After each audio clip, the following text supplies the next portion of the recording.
What's up mga kanoo for today's video? Ayan, magpipiling maganda tayo ngayon at tinatawag ko dyan si Habi. Ayan, nalabas na siya. 1, 2, 3. Ayan, ang aking asawa. Ano ba?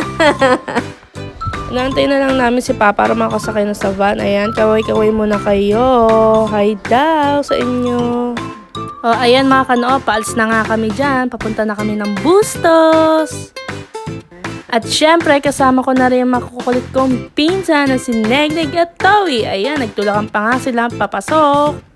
Magkapatid po yan, pero hindi sila kambal. Marami kasi nagtatanong kung kambal ba sila. Kasi magkasing height lang sila. Ngayon, nandito na po tayo sa simbahan ng Bustos, Santo Niño Church.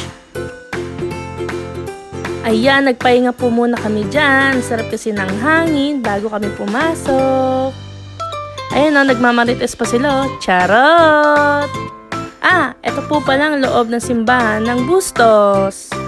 Eto po pala si Mama, si Papa, si Ate Apple at si Habi. At ayan na naman po ang pamangkin kong makulit. Kain ng kain. Laging gutom eh. Charot! At ayan, nagtatalo nga kami kung saan kami pupunta, kung SM Baliwag or SM Pulilan. Eh parehas lang naman, SN pa rin. At ayan, may nakasalubong kami. Akala po namin, prosesyon. Tama po ba yun mga kanoo? Karwahe po ba tawag dyan? Hindi ko po kasi alam tawag dun eh.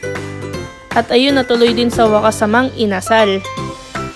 Nasaktuhan po namin ng konti ang pila kaya dyan na lang po kami. Kasi kapag Sunday marami pong tao dito sa SM Baliwag. Ayan, nagtatalo po kami dyan. Kasi meron pong may gustong ganyan, ganito. Iisa lang din naman po ang na-order. Sige lang, Ember, kain ka lang ng kain para mamaya good ka lang sa sasakyan. Galit-galit muna kami dyan mga kanoo at gutom na rin. At ayan po, nag-aantay po kami ng sabaw dyan. Eto, pauwi na rin po kami. At ayan po si Papa, nagda-drive. O ayan, mga busog na, kaya tahimik na kami dyan. Eto po ang pinsan ko, mahihain sa camera. Sa sobrang kabusugan, sinubsob ang mukha sa upuan. Charot! Salamat sa panonood, hanggang sa muli! Follow mo na rin ako.